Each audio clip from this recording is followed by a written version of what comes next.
ਸਤਿ ਸ਼੍ਰੀ ਅਕਾਲ। ਤੁਸੀਂ ਦੇਖ ਰਹੇ ਹੋ ਸਾਂਝਾ ਟੀਵੀ। ਮੈਂ ਹਾਂ ਤੁਹਾਡੇ ਨਾਲ ਅਰਸ਼ਦੀਪ।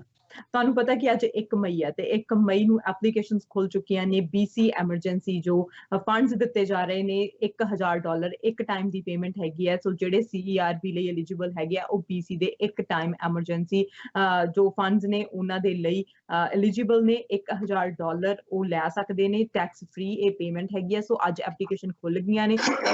ਖੁੱਲਦੇ ਹੀ 45 ਮਿੰਟ ਦੇ ਵਿੱਚ 16000 ਤੋਂ ਉੱਤੇ ਐਪਲੀਕੇਸ਼ਨਸ ਜਾ ਚੁੱਕੀਆਂ ਨੇ। ਸੋ ਜੇ ਤੁਸੀਂ ਐਲੀਜੀਬਲ ਹੈਗੇ ਆ, ਸਾਰਾ ਕੁਝ ਦੇਖ ਕੇ, ਸਾਰੀਆਂ ਗਾਈਡਲਾਈਨਸ ਦੇਖ ਕੇ ਤੁਸੀਂ ਇਹ ਜੋ ਫੰਡਸ ਹੈ ਉਹ ਲੈ ਸਕਦੇ ਹੈਗੇ ਆ ਤੇ ਤੁਹਾਨੂੰ ਐਪਲੀਕੇਸ਼ਨ ਦੇਣੀ ਪੈਣੀ ਆ।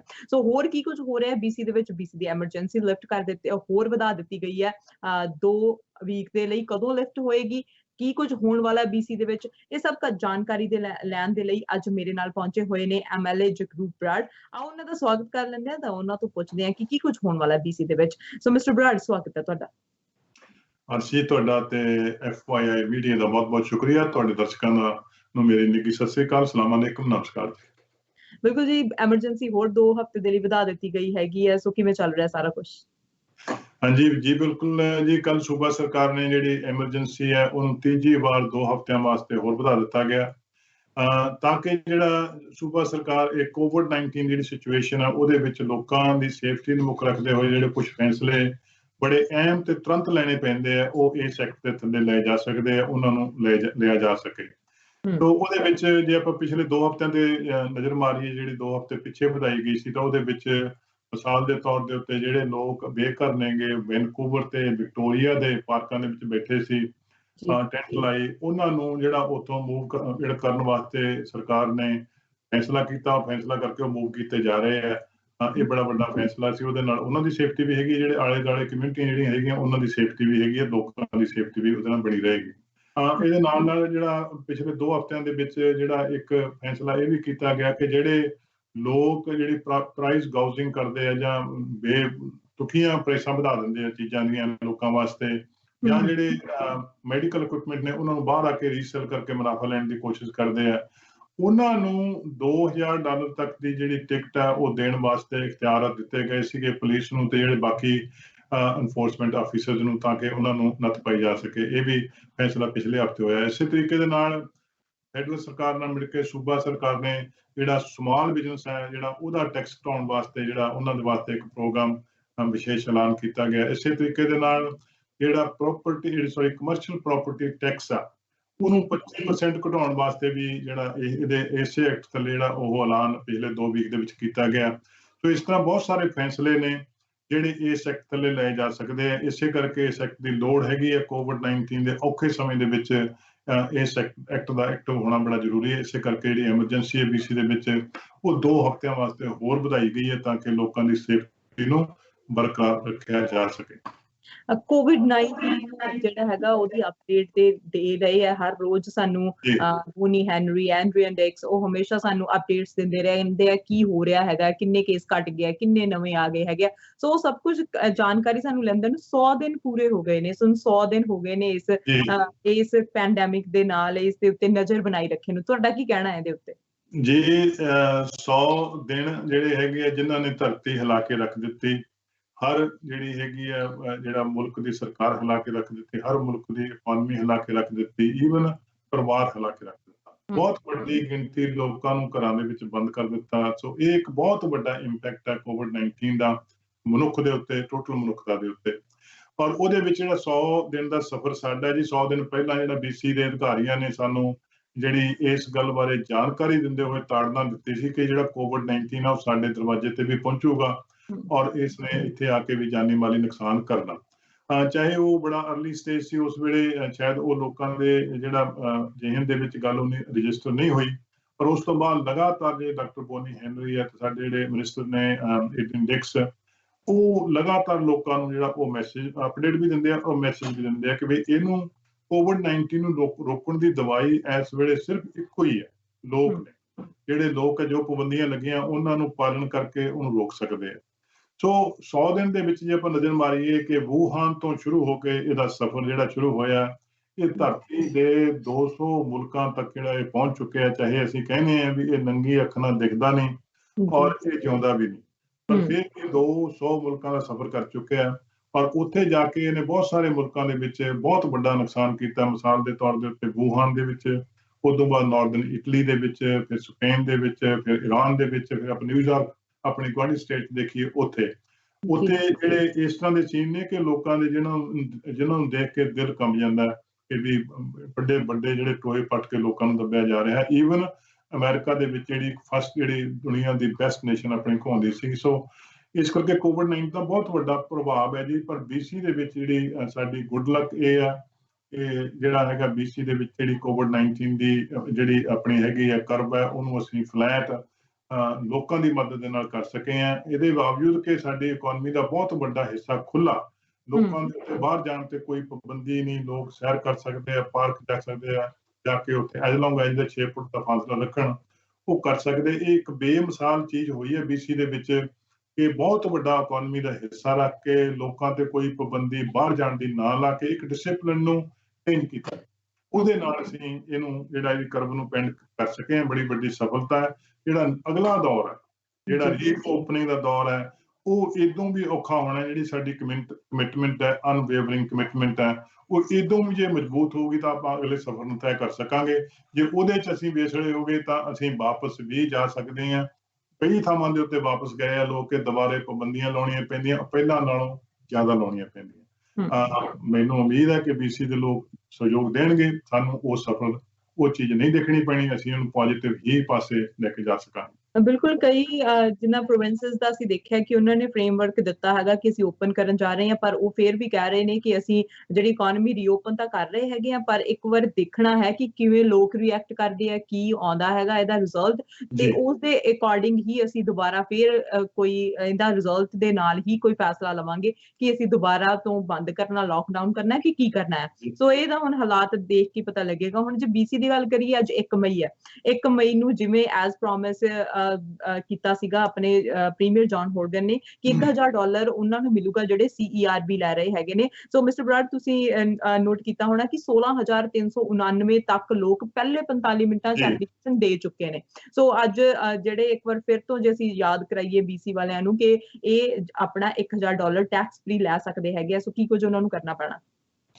ਦੇਖੋ ਜੀ, BC ਦੀ ਸਰਕਾਰ ਨੇ ਕੋਵਿਡ-19 ਜਿਹੜਾ ਪਹਿਲੀ ਗੱਲ ਮੈਂ ਕਹਿਣੀ ਚਾਹੁੰਦਾ, ਕੋਵਿਡ-19 ਵਾਸਤੇ ਕੋਈ ਸਰਕਾਰ ਨੇ ਤਿਆਰੀ ਨਹੀਂ ਕੀਤੀ, ਕਿਸੇ ਵੀ ਨੇ, ਕਿਉਂਕਿ ਇੱਕ ਐਸੀ ਚੀਜ਼ ਹੈ ਕਿ ਜਿਹਨੂੰ ਕੋਈ ਦੇਖ ਨਹੀਂ ਸਕਦਾ। ਇਹ ਸਡਨ ਵਾਪਰੀ ਹੈ, ਨਾ ਕਿਸੇ ਸਰਕਾਰ ਨੇ ਤਿਆਰੀ ਕੀਤੀ ਸੀ, ਨਾ ਹੀ ਇਹਦੇ ਬਾਰੇ ਕਿਸੇ ਪਰਿਵਾਰ ਨੇ ਤਿਆਰੀ ਕੀਤੀ ਸੀ, ਪਰ ਇਹ ਸਾਡੇ ਸਾਹਮਣੇ ਪੇਸ਼ ਹੋ ਗਿਆ, ਆ ਕੇ ਖੜ ਗਿਆ।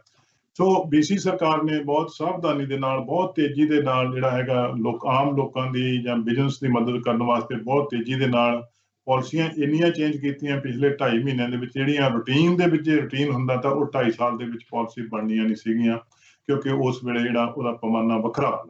ਸੋ ਉਹਦੇ ਵਿੱਚ ਲੋਕਾਂ ਨੂੰ ਬਹੁਤ ਵੱਡੀ ਮਦਦ ਦਿੱਤੀ ਗਈ ਹੈ, ਬਿਜ਼ਨਸ ਨੂੰ ਮਦਦ ਦਿੱਤੀ ਗਈ ਹੈ। ਉਹਦੇ ਵਿੱਚ ਜਿਹੜਾ ਇੱਕ ਪ੍ਰੋਗਰਾਮ ਜਿਹੜਾ ਤੁਸੀਂ ਜ਼ਿਕਰ ਕਰ ਰਹੇ ਹੋ ਉਹ ਵੀ ਹੈਗਾ, ਜਿਹਨੂੰ ਅਸੀਂ ਆਪਣਾ BC benefit emergency benefit programme ਕਹਿੰਦੇ ਆ।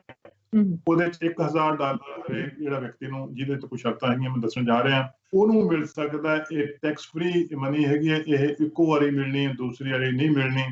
ਤੋ ਇਹਦੇ ਕੁਆਲੀਫਿਕੇਸ਼ਨ ਵਾਸਤੇ ਜ਼ਰੂਰੀ ਹੈ ਕਿ ਵਿਅਕਤੀ 15 ਮਾਰਚ ਤੋਂ BC ਦਾ ਰੈਜ਼ੀਡੈਂਟ ਹੋਵੇ ਜਾਂ ਉਸ ਤੋਂ ਪਹਿਲਾਂ। ਜਿਹੜਾ ਉਸ ਤੋਂ ਬਾਅਦ ਆਇਆ ਉਹ ਇਸ ਵਾਸਤੇ ਐਲੀਜੀਬਲ ਨਹੀਂ ਹੋਊਗਾ।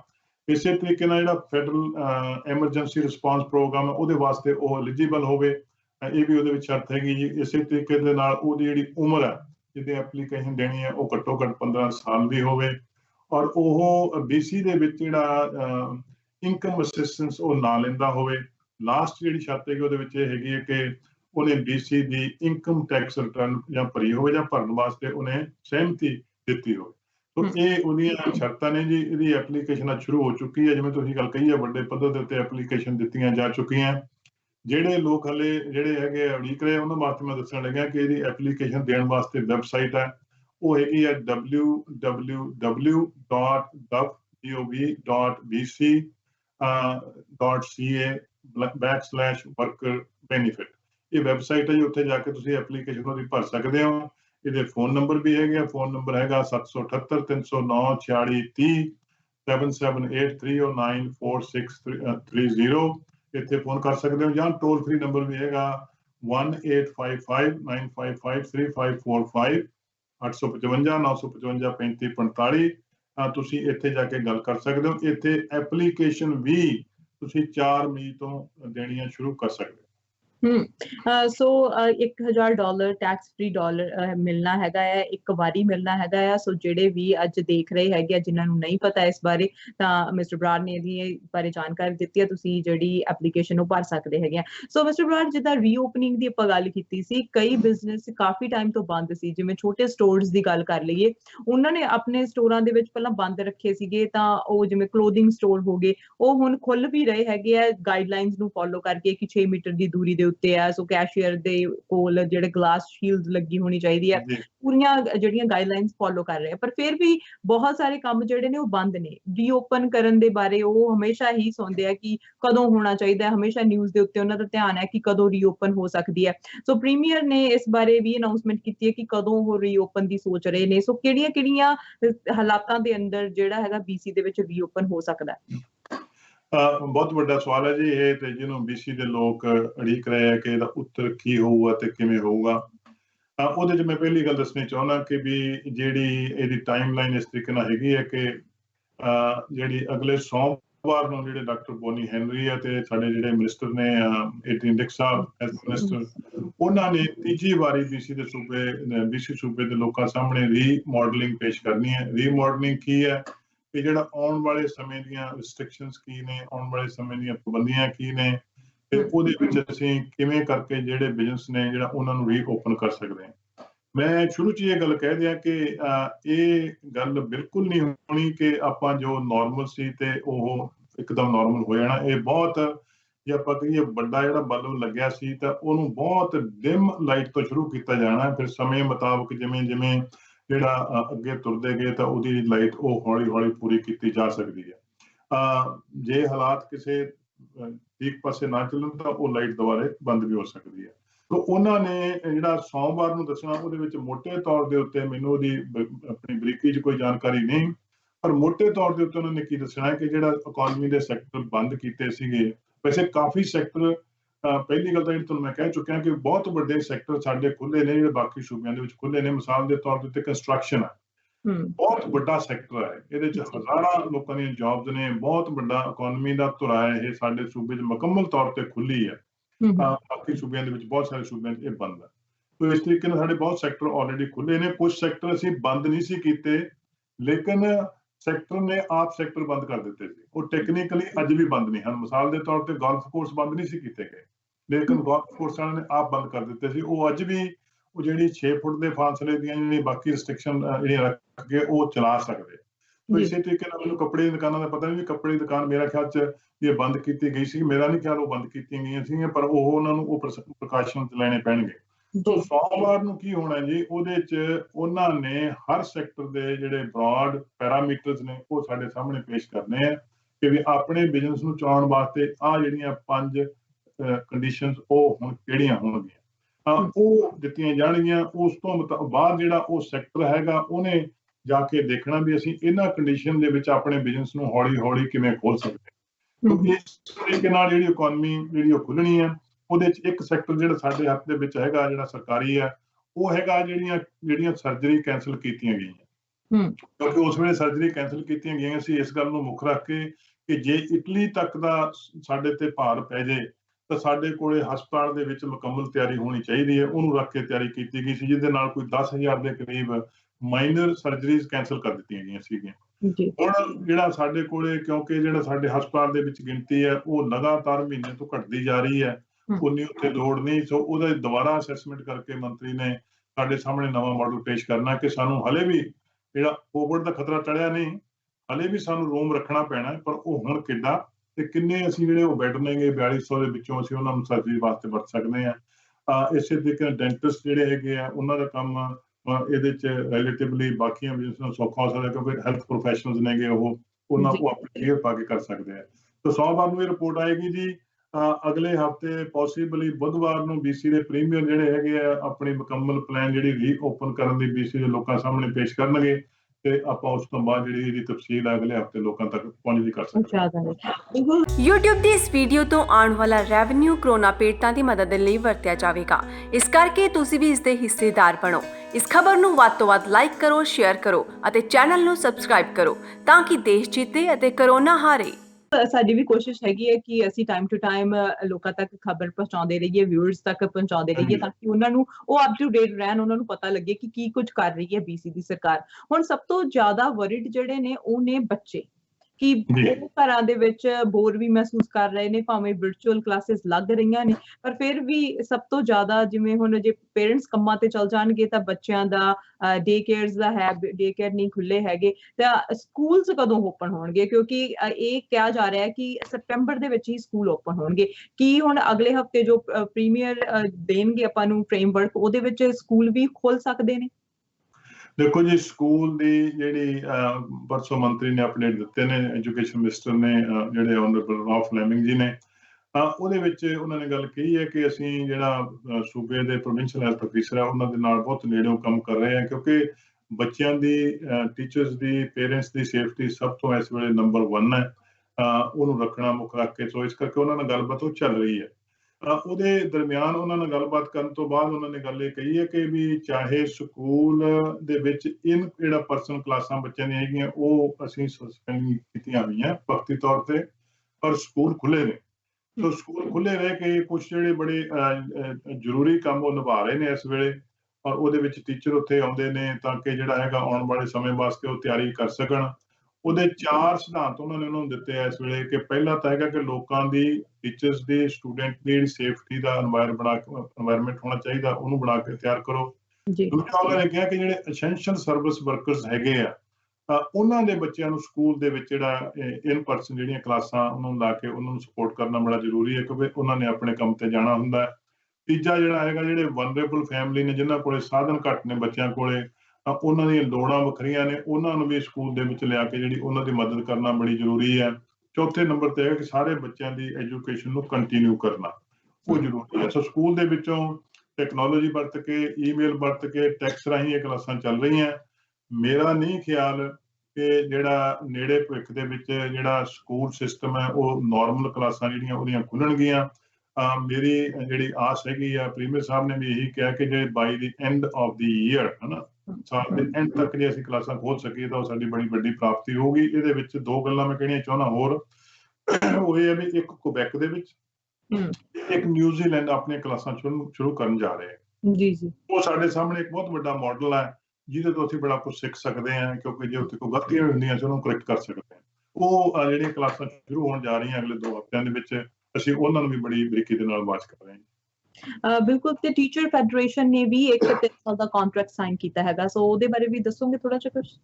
ਹਾਂਜੀ, BC ਟੀਚਰ ਫੈਡਰੇਸ਼ਨ ਨੇ ਜਿਹੜੀ ਸੀਗੀ ਲੰਮੇ ਸਮੇਂ ਤੋਂ ਜਿਹੜਾ ਇੱਕ ਆਪਣੇ ਕੰਟਰੈਕਟ ਬਾਰੇ ਨੈਗੋਸ਼ੀਏਸ਼ਨ ਦੇ ਵਿੱਚ ਜਿਹੜੇ ਸੀਗੇ ਸਰਕਾਰ ਦੇ ਨਾਲ, ਉਹ ਨੈਗੋਸ਼ੀਏਸ਼ਨ ਕਾਫੀ ਸਾਡੀ ਉਮੀਦ ਤੋਂ ਜਿਹੜੀਆਂ ਲੰਮੀਆਂ ਚੱਲੀਆਂ, ਇਹਦੇ 'ਚ ਕੋਈ ਸ਼ੱਕ ਨਹੀਂ। ਪਰ ਅਸੀਂ ਇੱਕ ਗੱਲ ਤੇ ਜ਼ਰੂਰ ਅਸੀਂ ਸਾਡਾ ਸਿਧਾਂਤ ਬਣਾ ਕੇ ਚੱਲੇ ਹਾਂ ਕਿ ਜਿਹੜਾ ਕੰਟਰੈਕਟ ਨੈਗੋਸ਼ੀਏਸ਼ਨਸ ਨੇ ਉਹ ਗੁੱਡ ਫੇਥ ਦੇ ਵਿੱਚ ਕਰਨੀਆਂ, ਨਾ ਕਿ ਇੱਕ ਦੂਜੇ ਨੂੰ ਨੀਵਾਂ ਦਿਖਾਉਣ ਵਾਸਤੇ ਜਾਂ ਪਬਲਿਕ 'ਚ ਆ ਕੇ ਉਹਨਾਂ ਨੂੰ ਭੰਨਣ ਵਾਸਤੇ। ਅਸੀਂ ਦੇਖਿਆ ਹੋਣਾ ਤੁਸੀਂ ਪਬਲਿਕ ਦੇ ਵਿੱਚ ਉਹਦੀ ਬਹੁਤ ਘੱਟ ਡਿਸਕਸ਼ਨ ਹੋਈ ਹੈ ਦੋਨੇ ਪਾਸਿਆਂ ਤੋਂ।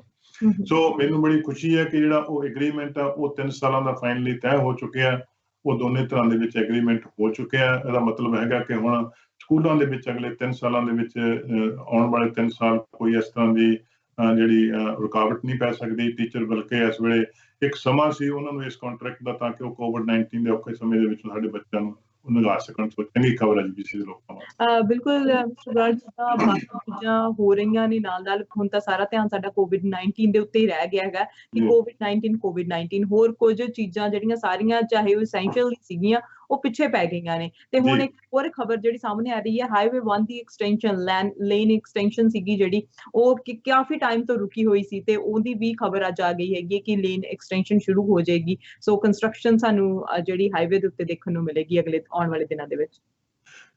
ਜੀ ਇਨਫੈਕਟ ਜਿਹੜੀ ਇਹ ਕੰਸਟਰਕਸ਼ਨ ਅਸੀਂ ਜੀ ਇਹ ਚੱਲ ਰਹੀ ਹੈ, ਇਹਦੇ 'ਚ ਕੋਈ ਰੁਕਾਵਟ ਕਿਤੇ ਇੱਕ ਥਾਂ ਤੇ ਆ ਗਈ ਹੋਵੇ ਮੈਨੂੰ ਉਹਦੀ ਪਤਾ ਨਹੀਂ ਹੈ ਬਰੀਕੀ ਦੇ ਵਿੱਚ। ਤੇ ਜਿਹੜੀ ਇਹਦੀ ਕੰਸਟਰਕਸ਼ਨ ਮੈਂ ਤੁਹਾਨੂੰ ਦੱਸ ਦਿਆਂ ਕਿ ਸਾਡੀ ਕਮਿਟਮੈਂਟ ਹੈਗੀ ਹੈ ਕਿ ਹਾਈਵੇ 1 ਜਿਹੜਾ ਹੈਗਾ ਇੱਥੋਂ ਲੈ ਕੇ ਜਿਹੜਾ ਮਿਸ਼ਨ ਤੋਂ ਲੈ ਕੇ ਜਾਂ ਮਿਸ਼ਨ ਤੋਂ ਲੈ ਕੇ ਅਲਬਰਟਾ ਬਾਰਡਰ ਤੱਕ ਇਹਦੀ 4 ਲੇਨਿੰਗ ਹੋਣੀ ਹੈ। ਉਹ ਬੜੀ ਜ਼ਰੂਰੀ ਹੈ ਸਾਡੇ ਲੰਮੇ ਸਮੇਂ ਦੇ ਵਾਸਤੇ, ਜਿਹੜੀ ਟਰਾਂਸਪੋਰਟੇਸ਼ਨ ਵਾਸਤੇ ਉਹ ਵਚਨਬੱਧਤਾ ਕੀਤੀ ਹੋਈ ਹੈ ਸਰਕਾਰ ਨੇ। ਔਰ ਇਹਦੀ ਜਿਹੜੀ ਹੋਣੀ ਹੈ ਉਹ ਇਸ ਤਰ੍ਹਾਂ ਹੋਣੀ ਹੈ ਕਿ ਇਹ ਨਹੀਂ ਵੀ ਇੱਕਦਮ ਇੱਕ ਪਾਸੋਂ ਪ੍ਰੋਜੈਕਟ ਸ਼ੁਰੂ ਹੋ ਕੇ ਦੂਜੇ ਪਾਸੋਂ ਚੱਲ ਜਾਏ ਜਾਂ ਦੂਜੇ ਪਾਸੋਂ ਸ਼ੁਰੂ ਹੋ ਕੇ ਇੱਧਰ ਨੂੰ ਆ ਜਾਏ। ਉਹਨੂੰ ਜਿਹੜੇ ਇੰਜੀਨੀਅਰਸ ਨੇ ਉਹ ਬਣਾ ਕੇ ਪ੍ਰਪੋਜ਼ਲਸ ਆਪਣੀਆਂ ਦਿੰਦੇ ਨੇ। ਇਹ ਬਹੁਤ ਵੱਡਾ ਖਰਚਾ, ਪਹਿਲੀ ਗੱਲ ਤਾਂ ਮੈਂ ਤੁਹਾਨੂੰ ਦੱਸ ਦਿਆਂ, 1 ਸਾਲ ਦੇ ਵਿੱਚ ਹੋਣ ਵਾਲਾ ਨਹੀਂ, ਇਹ 2 ਸਾਲਾਂ 'ਚ ਹੋਣ ਵਾਲਾ।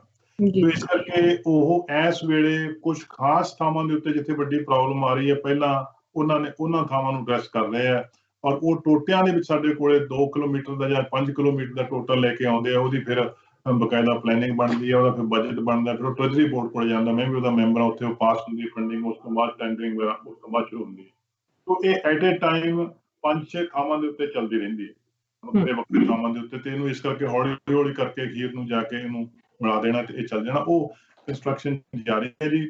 ਕਿਸੇ ਥਾਂ ਦੇ ਉੱਤੇ ਕੋਈ ਰੁਕੀ ਹੋਵੇ, ਮੈਨੂੰ 1-2 ਥਾਂ ਦੇ ਪਤਾ ਨਹੀਂ, ਪਰ BC ਦੇ ਵਿੱਚ ਓਵਰਆਲ ਜਿਹੜੇ ਟੋਟਲ ਕੰਸਟਰਕਸ਼ਨ ਪ੍ਰੋਜੈਕਟ ਨੇ ਉਹ ਜਾਰੀ ਨੇ ਜੀ। ਜਿਹਦੇ ਮਿਸਾਲ ਦੇ ਤੌਰ ਦੇ ਉੱਤੇ ਸਾਈਟ ਸੀ, ਬਹੁਤ ਵੱਡਾ ਪ੍ਰੋਜੈਕਟ ਹੈ, ਉੱਥੇ ਬਹੁਤ 1000 ਚ ਲੋਕ ਕੰਮ ਕਰਦੇ ਆ, ਉਹ ਜਾਰੀ ਹੈ ਜੀ। LNG ਪ੍ਰੋਜੈਕਟ ਜਾਰੀ ਹੈ ਜੀ।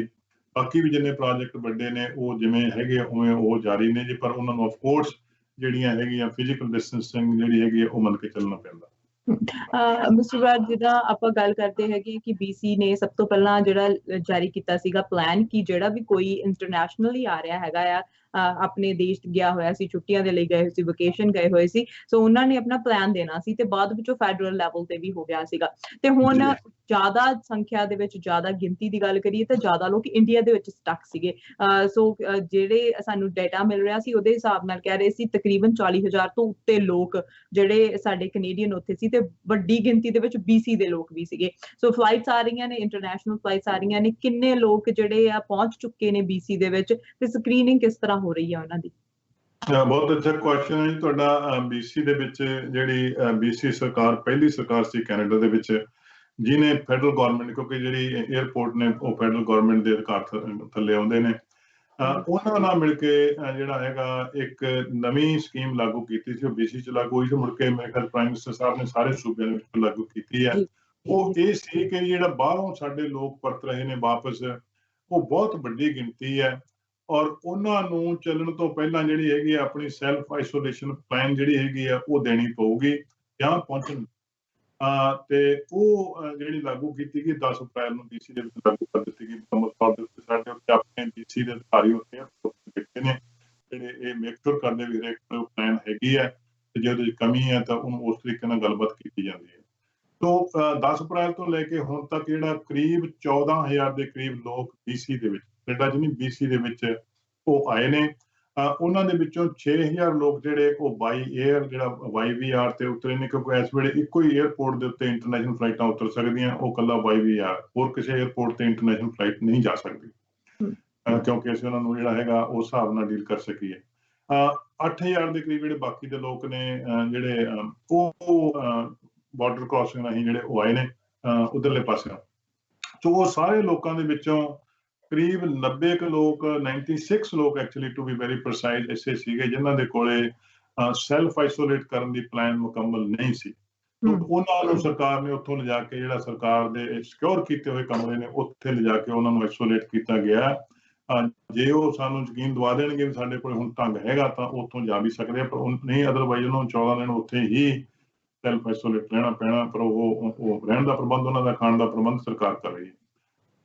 ਇਹਦੇ ਨਾਲ ਇਹ ਹੈ ਕਿ ਬਾਕੀ ਦੇ ਸਾਰੇ ਲੋਕਾਂ ਨੂੰ ਉਹਨਾਂ ਦੀ ਪਲਾਨ ਦੇਖਣ ਤੋਂ ਬਾਅਦ ਉਹਨੂੰ ਅਪਰੂਵ ਕੀਤਾ ਜਾਂਦਾ। ਅਪਰੂਵ ਕਰਨ ਤੋਂ ਬਾਅਦ ਉਹਨਾਂ ਨੂੰ ਘਰੇ ਜਾ ਕੇ ਸੈਲਫ ਆਈਸੋਲੇਟ ਕਰਨ ਵਾਸਤੇ ਕਿਹਾ ਜਾਂਦਾ। ਜੇ ਉਹ ਬਾਹਰ ਨਿਕਲਦੇ ਤਾਂ ਉਹਦੇ ਬਹੁਤ ਵੱਡੇ ਜੁਰਮਾਨੇ ਵੀ ਨੇ ਇਸ ਵੇਲੇ।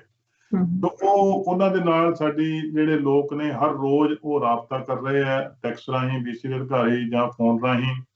ਜੇ ਕਿਤੇ ਕੋਈ ਫੋਨ ਟੈਕਸ ਦਾ ਜਵਾਬ ਨਾ ਦੇਵੇ ਕੁਝ ਦਿਨ, 1-2 ਦਿਨ, ਤਾਂ ਫਿਰ ਪੁਲਿਸ ਜਿਹੜੀ ਹੈਗੀ ਉਹਨਾਂ ਦੇ ਘਰੇ ਜਾਂਦੀ ਹੈ।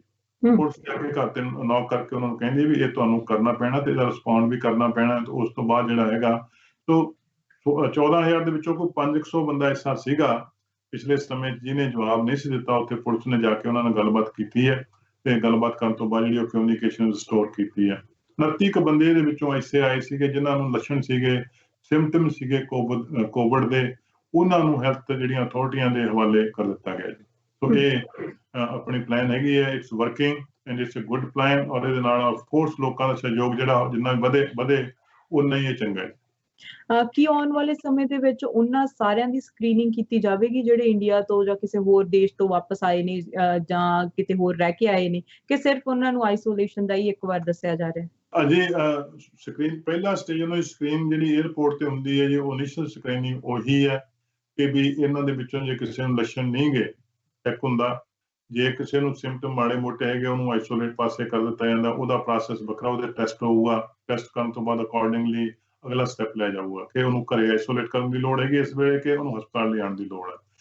90% ਲੋਕ ਆਪਾਂ ਨੂੰ ਪਤਾ ਹੀ ਇੱਥੋਂ ਦੇ ਵੀ ਪਹਿਲੀ ਸਟੇਜ ਦੇ ਵਿੱਚ ਜਦੋਂ ਕੋਈ ਸਿੰਪਟਮ ਬਹੁਤੇ ਸੀਰੀਅਸ ਨਹੀਂ ਹੁੰਦੇ ਉਹਨਾਂ ਨੂੰ ਘਰੇ ਹੀ ਆਈਸੋਲੇਟ ਕੀਤਾ ਜਾਂਦਾ, ਕਿਉਂਕਿ ਘਰੇ ਆਈਸੋਲੇਟ ਕਰਨਾ ਹਸਪੀਟਲ ਨਾਲੋਂ ਬਿਹਤਰ ਹੈ। ਉਹਦਾ ਕਾਰਨ ਇਹ ਹੈ ਕਿ ਇਟਲੀ ਦੇ ਵਿੱਚ ਉਹ ਸਾਰੇ ਲੋਕਾਂ ਨੂੰ ਉੱਥੇ ਲੈ ਗਏ ਤਾਂ ਜਿਹੜੇ ਹਸਪਤਾਲ ਦੇ ਬਾਕੀ ਮਰੀਜ਼ਾਂ ਨੂੰ ਵੀ, ਕਿਉਂਕਿ ਵੱਡੀ ਗਿਣਤੀ ਹੋ ਗਈ, ਉਹਨਾਂ ਨੂੰ ਵੀ ਕੋਵਿਡ-19 ਹੋ ਗਿਆ। ਤਾਂ ਉਹ ਜਿਹੜਾ ਬਹੁਤ ਜਲਦੀ ਵੱਡੇ ਪੱਧਰ ਤੇ ਫੈਲ ਗਿਆ, ਜਿਹੜਾ ਉਹਨੂੰ ਕਾਬੂ ਕਰਨਾ ਔਖਾ ਹੋ ਗਿਆ। ਸੋ ਅਸੀਂ ਘਰੇ ਆਈਸੋਲੇਟ ਕੀਤੇ ਹੋਏ ਆ, ਉਹਨਾਂ ਦੇ ਵਿੱਚੋਂ ਮੈਜੋਰਟੀ ਲੋਕ ਜਿਹੜੇ ਘਰੇ ਉਹ ਠੀਕ ਹੋ ਜਾਂਦੇ ਆ। ਪਰ ਜੇ ਕਿਸੇ ਦੇ ਸਿੰਪਟਮ ਵੱਧ ਜਾਣ ਤਾਂ ਉਹਨੂੰ ਫਿਰ ਹਸਪਤਾਲ ਲਿਆ ਜਾਂਦਾ। ਤਾਂ ਉਹਨਾਂ ਨੂੰ ਵੀ ਇਹੀ ਪਲਾਨ ਹੈ ਜੀ ਕਿ ਜਦੋਂ ਲੋਕ ਆਉਣਗੇ ਉਹਨਾਂ ਨੂੰ ਘਰੇ ਹੀ ਸੈਲਫ ਆਈਸੋਲੇਟ ਕੀਤਾ ਜਾਊਗਾ। ਪਰ ਉਹਨਾਂ ਨਾਲ ਹਰ ਰੋਜ਼ ਐਵਰੀ ਡੇ ਉਹਨਾਂ ਨਾਲ ਕੰਟੈਕਟ ਸਾਡੇ ਅਧਿਕਾਰੀਆਂ ਦਾ, ਜੇ ਨਹੀਂ ਬਣਦਾ ਕੰਟੈਕਟ ਤਾਂ ਤੁਹਾਨੂੰ ਦੱਸਿਆ ਫਿਰ ਪੁਲਿਸ ਨੇ ਗੱਲਬਾਤ ਕਰਨੀ ਹੈ। ਜੇ ਉਹਨਾਂ ਦੀ ਸਿਚੁਏਸ਼ਨ ਡਿਟੀਰੀਓਰੇਟ ਹੁੰਦੀ ਹੈ ਤਾਂ ਉਹਨਾਂ ਨੂੰ ਜਿਹੜਾ ਹਸਪਤਾਲ ਲਿਜਾਇਆ ਜਾ ਸਕਦਾ। ਪਰ ਇਹਦੇ ਨਾਲ ਮੈਂ ਵੀ ਦੱਸ ਦਿਆਂ, ਹੁਣ ਜਿਹੜੀ ਟੈਸਟਿੰਗ ਹੈਗੀ ਹੈ ਉਹ ਖੁੱਲ ਗਈ ਹੈ ਲੋਕਾਂ ਵਾਸਤੇ। ਕੋਈ ਵੀ ਟੈਸਟ ਕਰਾ ਸਕਦਾ ਹੈ ਐਜ਼ ਲੌਂਗ ਐਜ਼ ਤੁਹਾਡੇ ਸਿੰਪਟਮ ਹੋਣੇ ਚਾਹੀਦੇ। ਜੇ ਤੁਸੀਂ ਵੈਸੇ ਜਾਏ ਕੋ ਮੇਰਾ ਟੈਸਟ ਕਰ ਦਿਓ ਤਾਂ ਫਿਰ ਉਹ ਵੇਸਟੇਜ ਆਫ ਟਾਈਮ ਤੇ ਰਿਸੋਰਸਿਸ ਹੈਗਾ, ਉਹ ਸ਼ਾਇਦ ਨਾ ਕਰਨ। ਪਰ ਜੇ ਤੁਹਾਨੂੰ ਕੋਈ ਸਿੰਪਟਮ ਹੈਗੇ ਆ ਇਸ ਵੇਲੇ ਕਿਸੇ ਵੀ ਵਿਅਕਤੀ ਨੂੰ, ਚਾਹੇ ਉਹ ਸੈਲਫ ਆਈਸੋਲੇਸ਼ਨ ਚ ਜਾਂ ਨਾ ਸੈਲਫ ਆਈਸੋਲੇਸ਼ਨ ਚ ਹੋਵੇ, ਤਾਂ ਉਹ 811 ਕਰ ਸਕਦਾ ਹੈ। ਜਾਂ ਹੁਣ ਸਾਡੇ ਜਿਹੜੇ ਟੈਸਟਿੰਗ ਸੈਂਟਰ ਨੇ ਉਹਨੂੰ ਕਹਿੰਦੇ ਟੈਸਟਿੰਗ ਅਸੈਸਮੈਂਟ ਸੈਂਟਰ, ਉਹ ਖੁੱਲ ਗਏ ਨਹੀਂ ਬਹੁਤ ਸਾਰੇ ਥਾਵਾਂ ਦੇ ਉੱਤੇ। ਫਰੇਜ਼ਰ ਹੈਲਥ ਅਥਾਰਟੀ ਦੇ ਵਿੱਚ ਹੀ 11 ਥਾਵਾਂ ਤੇ ਖੁੱਲੇ ਹੋਏ ਨੇ। ਤਾਂ ਉਹਨਾਂ ਨੂੰ ਸੰਪਰਕ ਕਰਕੇ ਬੰਦਾ ਆਪਣਾ ਟੈਸਟ ਕਰਾ ਸਕਦਾ ਹੈ। ਉਸ ਦੇ ਨਾਲ ਉਹਨੂੰ ਜਿਹੜਾ ਪਤਾ ਲੱਗ ਜਾਊਗਾ ਕਿ ਮੇਰੀ ਜਿਹੜੀ ਸਥਿਤੀ ਹੈ ਉਹ ਕਿੱਥੇ ਹੈ। ਬਿਲਕੁਲ, ਇਹ ਸਾਡਾ ਨਿਊ ਨੋਰਮਲ ਹੈਗਾ ਆ। ਹੁਣ ਅਸੀਂ ਇਸੇ ਤਰ੍ਹਾਂ ਹੀ ਚੱਲਣਾ ਹੈ। ਕੁਝ ਸਾਲ ਲੱਗ ਸਕਦੇ ਆ ਇਹ ਵੈਕਸੀਨ ਆਉਣ ਦੇ ਵਿੱਚ, ਤੇ ਸਾਨੂੰ ਇਸ ਤਰ੍ਹਾਂ ਹੀ ਡਿਸਟੈਂਸ ਬਣਾ ਕੇ ਕੰਮ ਕਰਨੇ ਪੈਣੇ ਆ। ਤੇ ਸਭ ਤੋਂ ਜ਼ਿਆਦਾ ਜਿਵੇਂ ਰੀਓਪਨ ਦੀ ਗੱਲ ਕਰ ਰਹੇ ਹੈਗੇ ਆ, ਸੋ ਆਪਣੇ ਅਸੀਂ ਲੱਕੀ ਆ BC ਦੇ ਵਿੱਚ ਇੰਨਾ ਜ਼ਿਆਦਾ ਕੁਝ ਨਹੀਂ ਬੰਦ ਹੈਗਾ, ਪਰ ਸਟਿਲ ਜਿਹੜਾ ਕੁਝ ਵੀ ਬੰਦ ਹੈਗਾ ਆ ਉਹ ਵੀ ਫਰੇਮਵਰਕ ਅਗਲੇ ਹਫਤੇ ਤੱਕ ਆ ਜਾਵੇਗਾ। ਪਰ last but not the least, ਤੁਹਾਨੂੰ ਕੀ ਲੱਗਦਾ ਹੈ ਕਿ ਆਉਣ ਵਾਲੇ ਸਮੇਂ ਦੇ ਵਿੱਚ ਸਾਨੂੰ ਜ਼ਿਆਦਾ ਚੁਣੌਤੀਆਂ ਦੇਖਣੀਆਂ ਪੈਣਗੀਆਂ? ਹਾਂਜੀ, ਜਿਹੜਾ ਜਦੋਂ ਆਪਾਂ ਸ਼ੁਰੂ ਕੀਤਾ ਸਫ਼ਰ ਉਸ ਵੇਲੇ ਬਹੁਤ ਵੱਡਾ ਫੀਅਰ ਸੀ ਲੋਕਾਂ ਦੇ ਦਿਮਾਗ ਦੇ ਵਿੱਚ, ਕਿਉਂਕਿ ਇੱਕਦਮ ਲੋਕ ਜਿਹੜੇ ਕੀ ਦੇਖ ਰਹੇ ਸੀ, ਇਟਲੀ ਨੂੰ ਦੇਖ ਰਹੇ ਸੀਗੇ, ਲੋਕ ਵੂਹਾਨ ਨੂੰ ਦੇਖ ਰਹੇ ਸੀਗੇ। ਉਸ ਤੋਂ ਬਾਅਦ ਨਿਊਯਾਰਕ ਦਾ ਕੰਮ ਵੀ ਸ਼ੁਰੂ ਹੋਇਆ ਜਾਂ ਸਪੇਨ ਦਾ ਕੰਮ ਸ਼ੁਰੂ ਹੋਇਆ। ਸੋ ਉਹਨੂੰ ਦੇਖ ਕੇ ਬਹੁਤ ਵੱਡਾ ਫੀਅਰ ਸੀ ਲੋਕਾਂ ਦੇ ਵਿੱਚ। ਤਾਂ ਉਹਦੇ ਵਿੱਚ ਆਫਕੋਰਸ ਜਿਹੜਾ ਡਾਕਟਰ ਬੋਨੀ ਹੈਨਰੀ ਨੇ ਤੇ ਜਿਹੜਾ ਮਿਸਟਰ ਡਿਕਸ ਨੇ ਜਾਂ ਸਾਡੀ ਟੀਮ ਨੇ ਹੋਰ ਲੋਕਾਂ ਨੂੰ ਜਾਗਰੂਕ ਜਿੰਨਾ ਵੀ ਅਸੀਂ ਕਰ ਸਕੇ ਵੀ ਕਿਹੜੀਆਂ ਪਾਬੰਦੀਆਂ ਔਰ ਸਮੇਂ-ਸਮੇਂ ਪਾਬੰਦੀਆਂ ਲੱਗੀਆਂ ਤੇ ਲੋਕਾਂ ਨੇ ਉਹ ਸੁਣੀਆਂ, ਉਹਦੇ ਪ੍ਰਤੀ ਵੀ ਐਜੂਕੇਟ ਹੋਏ। ਪਰ ਪਹਿਲਾਂ ਸ਼ੁਰੂ ਦੇ ਵਿੱਚ ਫੀਅਰ ਜਿਹੜਾ ਸੀਗਾ ਉਹਨੇ ਲੋਕਾਂ ਦੇ ਡਿਸਪਲਿਨ ਨੂੰ ਡਰਾਈਵ ਕੀਤਾ ਸ਼ੁਰੂ ਦੇ ਵਿੱਚ। ਤੇ ਉਸ ਤੋਂ ਬਾਅਦ ਹੁਣ ਲੋਕ ਜ਼ਰੂਰ ਸਾਰੇ 99% ਲੋਕ ਐਜੂਕੇਟ ਹੋ ਚੁੱਕੇ ਇਸ ਵੇਲੇ, ਕੋਈ ਸ਼ੱਕ ਨਹੀਂਗਾ ਵੀ ਕੀ ਕਰਨ ਦੀ ਲੋੜ ਹੈ। ਨਿਊ ਨਾਰਮਲ ਬਾਰੇ ਉਹਨਾਂ ਨੂੰ ਪਤਾ ਹੈ ਕਿ ਆਪਾਂ ਹੁਣ ਹੱਥ ਨਹੀਂ ਮਿਲਾ ਸਕਦੇ, ਆਪਾਂ ਹੁਣ ਜਿਹੜੇ ਜੱਫੀ ਪਾ ਕੇ ਮਿਲਦੇ ਸੀ ਉਹ ਮਿਲ ਨਹੀਂ ਸਕਦੇ, ਉਹ ਜਿਹੜਾ ਅਸੀਂ ਸਿਰ ਪਲੋਸਦੇ ਸੀਗੇ ਉਹ ਨਹੀਂ ਪਲੋਸ ਸਕਦੇ ਹੁਣ, ਉਹ ਸਾਰਾ ਕੁਝ ਉਹ ਬੰਦ ਹੋ ਗਿਆ। ਤਾਂ ਉਹਦੇ ਵਿੱਚ ਜਾਂ ਕਾਰ ਦੇ ਵਿੱਚ 4 ਬੰਦੇ ਇਕੱਠੇ ਹੋ ਕੇ ਨਹੀਂ ਜਾ ਸਕਦੇ, ਉਹ ਸਾਰਾ ਕੁਝ ਜਿਹੜਾ ਪੁਰਾਣਾ ਨਾਰਮਲ ਬੰਦ ਹੋ ਕੇ ਨਿਊ ਨਾਰਮਲ ਆ ਗਿਆ। ਤਾਂ ਉਹਦੇ 'ਚ ਪਰ ਅਸੀਂ ਜਿਹੜਾ 100 ਦਿਨ ਦਾ ਸਫ਼ਰ ਹੈ ਉਹ ਬਹੁਤ ਵਧੀਆ ਤਰੀਕੇ ਨਾਲ ਕਰ ਲਿਆ, ਲੋਕਾਂ ਨੇ ਸਹਿਯੋਗ ਦਿੱਤਾ ਉਹਦੇ ਨਾਲ। ਲੇਕਿਨ ਕਿਉਂਕਿ ਬਹੁਤ ਵੱਡੀ ਗਿਣਤੀ ਲੋਕ ਘਰਾਂ ਦੇ ਵਿੱਚ ਬਹਿ ਗਏ ਸੀ, ਉਹ ਬਾਹਰ ਨਹੀਂ ਸੀ ਨਿਕਲਦੇ ਜਿਵੇਂ ਕਿਹਾ ਗਿਆ ਸੀਗਾ, ਜਾਂ ਬਾਹਰ ਨਿਕਲਦੇ ਸੀ ਦੂਰ ਰਹਿੰਦੇ ਸੀ। ਹੁਣ ਅਸੀਂ ਇਕੋਨਮੀ ਨੂੰ ਰੀਓਪਨ ਕਰਨ ਵਾਸਤੇ ਜਾ ਰਹੇ ਹਾਂ, ਜਿਹਦੇ ਨਾਲ ਜ਼ਿਆਦਾ ਲੋਕ ਮਾਰਕੀਟ ਦੇ ਵਿੱਚ ਆਉਣਗੇ, ਵੱਡੀ ਗਿਣਤੀ ਲੋਕ ਮਾਰਕੀਟ ਦੇ ਵਿੱਚ ਆਉਣਗੇ। ਉਹਦੇ 'ਚ ਇੱਕ ਗੱਲ ਜਿਹੜੀ ਮੈਂ ਹੱਥ ਬੰਨ੍ਹ ਕੇ ਬੇਨਤੀ ਕਰਦਾ ਸਾਰੇ ਲੋਕਾਂ ਨੂੰ ਕਿ ਇਹ ਆਪਾਂ ਇਕੋਨਮੀ ਨੂੰ ਰੀਓਪਨ ਕਰ ਰਹੇ ਹਾਂ ਤਾਂ ਕਿ ਲੰਮੇ ਸਮੇਂ ਦੇ ਵਿੱਚ ਸਾਡੀ ਆਰਥਿਕਤਾ ਨੂੰ ਹਿੱਟ ਨਾ ਹੋਵੇ, ਪਰ ਸਾਡੀ ਜਿਹੜੀ ਪਹਿਲ ਹੈ ਉਹ ਲੋਕਾਂ ਦੀ ਹੈਲਥ ਹੀ ਹੈ। ਸੋ ਇਸ ਕਰਕੇ ਇਹਦਾ ਮਤਲਬ ਇਹ ਨਹੀਂਗਾ ਕਿ ਆਪਣਾ ਸਾਰਾ ਕੁਝ ਠੀਕ ਹੋ ਗਿਆ ਜਾਂ ਕਾਫੀ ਕੁਝ ਠੀਕ ਹੋ ਗਿਆ। ਠੀਕ, ਆਪਣਾ ਕੁਝ ਵੀ ਨਹੀਂ ਹੋਇਆ। ਅਸੀਂ ਕੋਵਿਡ-19 ਨੂੰ ਸੈਲਫ ਡਿਸਿਪਲਿਨ ਕਰਕੇ ਅਸੀਂ ਆਪਣੀ ਜਿਹੜੀਆਂ ਪਾਬੰਦੀਆਂ ਨੂੰ ਮੰਨ ਕੇ ਉਹਨੂੰ ਕਾਬੂ ਕਰ ਲਿਆ। ਪਰ ਕੋਵਿਡ-19 ਉਵੇਂ ਹੀ ਹੈ, ਉਹਦੀ ਕੋਈ ਵੀ ਵੈਕਸੀਨ ਨਹੀਂ ਹੈ, ਉਹਦੀ ਕੋਈ ਦਵਾਈ ਨਹੀਂ ਹੈ। ਜੇ ਆਪਾਂ ਹੁਣ ਵੀ 50 ਬੰਦੇ ਇਕੱਠੇ ਹੋਣ ਲੱਗ ਜਾਈਏ 10 ਥਾਵਾਂ ਤੇ ਕਰ ਦਈਏ ਤਾਂ ਅਗਲੇ 2 ਦਿਨਾਂ ਦੇ ਵਿੱਚ ਜਿਹੜੇ ਕੇਸ ਆ ਉਹ ਦੁੱਗਣੇ ਹੋ ਜਾਣਗੇ। ਸੋ ਇਸ ਕਰਕੇ ਉਹ ਸਾਵਧਾਨੀ ਸਾਨੂੰ ਆਉਣ ਵਾਲੇ ਸਮੇਂ ਦੇ ਵਿੱਚ ਪਿਛਲੇ 2 ਮਹੀਨਿਆਂ ਨਾਲੋਂ ਜ਼ਿਆਦਾ ਸਾਵਧਾਨ ਹੋਣਾ ਪੈਣਾ ਸਾਨੂੰ, ਤਾਂ ਕਿ ਅਸੀਂ ਅਗਲੇ ਸਫ਼ਰ ਨੂੰ ਸਫਲਤਾ ਦੇ ਨਾਲ ਤੈਅ ਕਰ ਸਕੀਏ। ਬਿਲਕੁਲ ਮਿਸਟਰ ਬਰਾੜ, ਤੁਸੀਂ ਬਹੁਤ ਵਧੀਆ ਐਕਸਪਲੇਨੇਸ਼ਨ ਦੱਸੀ ਕਿ ਕੀ ਅਪਡੇਟਸ ਹੋਈਆਂ ਨੇ ਪਿਛਲੀ ਵੀਕ ਤੋਂ ਲੈ ਕੇ ਇਸ ਵੀਕ ਤੱਕ। ਸੋ ਤੁਸੀਂ ਹਮੇਸ਼ਾ ਟਾਈਮ ਟੂ ਟਾਈਮ ਕੱਢ ਕੇ ਸਾਨੂੰ ਇਨਫੋਰਮੇਸ਼ਨ ਦਿੰਦੇ ਆ, ਤੁਹਾਡਾ ਵੀ ਥੈਂਕ ਯੂ। ਤੇ ਅਗਲੇ ਹਫਤੇ ਫਿਰ ਇਸ ਤਰ੍ਹਾਂ ਹੀ ਤੁਹਾਡੇ ਨਾਲ ਜਿਹੜੀ ਹੈ ਇਹ ਵਾਰਤਾਲਾਪ ਹੋਏਗੀ, ਤੇ ਅਗਲੇ ਹਫਤੇ ਤੱਕ ਤਾਂ ਸਾਨੂੰ ਫਰੇਮਵਰਕ ਵੀ ਪਤਾ ਲੱਗ ਜਾਵੇਗਾ। ਫਿਰ ਅਪਡੇਟ ਦੇ ਲਈ ਫਿਰ ਅਸੀਂ ਫਿਰ ਤੁਹਾਡੇ ਰੂਬਰੂ ਹੋਵਾਂਗੇ। ਜੀ ਤੁਹਾਡਾ ਬਹੁਤ ਸ਼ੁਕਰੀਆ, ਤੁਸੀਂ ਬਹੁਤ ਜਿਹੜੀ ਕੀਮਤੀ ਇਨਫੋਰਮੇਸ਼ਨ ਹੈ ਉਹ ਲੋਕਾਂ ਤੱਕ ਪਹੁੰਚਾਉਂਦੇ ਹੋ ਤੁਸੀਂ, ਤੇ ਮੈਨੂੰ ਮੌਕਾ ਦਿੰਦੇ ਹੋ। ਬਹੁਤ ਮਿਹਰਬਾਨੀ ਤੁਹਾਡੀ, ਤੇ ਤੁਹਾਡੇ ਸਾਰੇ ਦਰਸ਼ਕਾਂ ਨੂੰ ਮੇਰੀ ਅਗੇਨ ਨਿੱਘੀ ਸਤਿ ਸ੍ਰੀ ਅਕਾਲ, ਅਸਲਾਮ ਅਲੈਕੁਮ, ਨਮਸਕਾਰ। ਅਗਲੇ ਹਫਤੇ ਆਪਾਂ ਫਿਰ ਮਿਲਾਂਗੇ। ਬਿਲਕੁਲ ਜੀ, thank you so much once again. ਮਿਹਰਬਾਨੀ। ਸੋ ਅੱਜ ਗੱਲਬਾਤ ਹੋਈ ਮਿਸਟਰ ਜਗਰੂਪ ਬਰਾੜ ਦੇ ਨਾਲ, ਜਿਨ੍ਹਾਂ ਨੇ ਸਾਨੂੰ ਦੱਸਿਆ ਹੈਗਾ ਆ ਕਿ ਕੀ ਕੁਝ ਹੋਣ ਵਾਲਾ ਅਗਲੇ ਆਉਣ ਵਾਲੇ ਟਾਈਮ ਦੇ ਵਿੱਚ ਸਾਨੂੰ ਹੋਰ ਵੀ ਸਾਵਧਾਨੀ ਦੇ ਨਾਲ ਰਹਿਣਾ ਪੈਣਾ ਹੈਗਾ ਆ। ਜੇ ਰੀਓਪਨ ਹੋ ਜਾਂਦਾ ਹੈਗਾ ਆ, ਹੁਣ ਤਾਂ ਅਸੀਂ ਘਰਾਂ ਦੇ ਵਿੱਚ ਹੈਗੇ ਆ, ਪਰ ਬਾਹਰ ਜਦੋਂ ਅਸੀਂ ਵੱਡੀ ਗਿਣਤੀ ਦੇ ਵਿੱਚ ਲੋਕ ਜਾਵਾਂਗੇ ਤਾਂ ਹੋਰ ਵੀ ਸਾਵਧਾਨੀ ਦੇ ਨਾਲ ਸਾਨੂੰ ਕੰਮ ਕਰਨਾ ਹੋਵੇਗਾ। ਸੋ ਸੋਸ਼ਲ ਡਿਸਟੈਂਸ ਬਣਾ ਕੇ ਰੱਖਣਾ ਹੋਵੇਗਾ, ਆਪਣੇ ਹੱਥ ਵਾਰ-ਵਾਰ ਧੋਣੇ ਹੋਣਗੇ, ਤੇ ਨਾਲ ਸਾਨੂੰ ਗਾਈਡਲਾਈਨਸ ਨੂੰ ਇਦਾਂ ਹੀ ਫੋਲੋ ਕਰਦੇ ਹੋਣਾ ਹੋਵੇਗਾ। ਸੋ ਅਗਲੀਆਂ ਅਪਡੇਟਸ ਦੇ ਲਈ ਤੁਸੀਂ ਦੇਖਦੇ ਰਹੋ ਸਾਂਝਾ ਟੀਵੀ। ਮੈਨੂੰ ਅਰਸ਼ਦੀਪ ਨੂੰ ਦਿਓ ਇਜਾਜ਼ਤ। ਸਤਿ ਸ਼੍ਰੀ ਅਕਾਲ।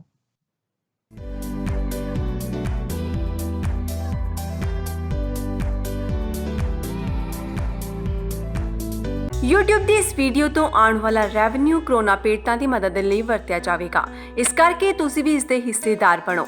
ਇਸ ਖਬਰ ਨੂੰ ਵੱਧ ਤੋਂ ਵੱਧ ਲਾਈਕ ਕਰੋ, ਸ਼ੇਅਰ ਕਰੋ ਅਤੇ ਚੈਨਲ ਨੂੰ ਸਬਸਕ੍ਰਾਈਬ ਕਰੋ ਤਾਂ ਕਿ ਦੇਸ਼ ਜਿੱਤੇ ਅਤੇ ਕਰੋਨਾ ਹਾਰੇ।